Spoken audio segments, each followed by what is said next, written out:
The next 10 years will bring more change than the previous 100 years. This is not an overstatement. If you have kids, you got to think about that, because it's not just artificial intelligence, but quantum computing, nuclear fusion, biotechnology. We're inventing things based on natural substances, for example, airline fuel, genetic engineering. It is likely that in 15 years, we can prevent cancer, not heal, prevent. Now we can do protein folding, which is to look at DNA, how it works all together, and then we can find solutions for new medication that takes 1 year to develop and test, rather than 7 years it was before. It's just mind-boggling. So we're essentially rebuilding society. This is not like 20 years ago, cloud computing or the mobile. This is like rebuilding pretty much everything, like a civilizational reset. And I think it's safe to say it could be heaven or it could be hell. It could be heaven if this all works out to be a good thing, so we have to work less, make the same money. That will be a good thing. It could also be hell if we use the same technology to make drones that kill people by themselves. Same technology. So in business, this has always been true. We have to look for a holistic, a jointly, mutually beneficial way, a balance. So we have companies like OpenAI, where I fail to see the balance. They want to build a machine that's like a human, a generally intelligent machine. I fail to see how that will help us. That's more like a replacement. It's basically a civilizational reset. First thing is that we're moving into a world where it's clearly a lot more about the planet and surviving and rebuilding the planet than it is about economics. Because let's face it, if we're all going to make more money, what is the point if there's no planet to spend it on? We're looking at a future where the parameters are shifting. And of course, that goes with the next one, the Industrial Revolution and the Internet Revolution. Now it's the Intelligence Revolution. This is very big because we always talk about that our intelligence is so important, especially in business.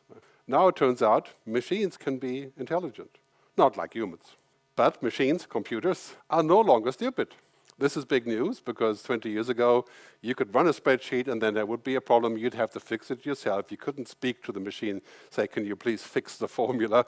You have to do it yourself. Now today, you don't have to learn Excel. You speak to the computer and say, make a spreadsheet, do X, Y, Z, and then run the model and build a web app and take over the internet. It will do all of those. So today, routine work, routine means without much thinking. Machines will start doing the routine work. Driving, financial analysis, organizations, AI agents. So the computer becomes like a mission control for all of these things. And the computer does not have to be in a box. It has to be a physical product, right? Computing is in the cloud now as well. So that means work, machines are doing the work that humans used to do if it's routine. So I'll give you an example. If you're a lawyer, you have a paralegal, you have a complicated case, you tell the paralegal to go research and find the facts and get the documents. He spends 50 hours and builds the client 5,000, 50,000 euros. And then you have the facts. Today you go to ChatGPT, Gemini, Google Notebook, LM, whatever, and you upload everything and you say, please, analyze.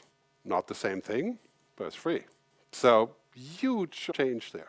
What computers and AI is really bad at is what we are really good at. We're very good at context, reading between the lines, emotions, understanding. If you meet a strange person at the airport or somewhere else, 0.3 seconds to get a basic understanding of the other person without saying a single word. Computers don't do that. Computers deal in facts and logic.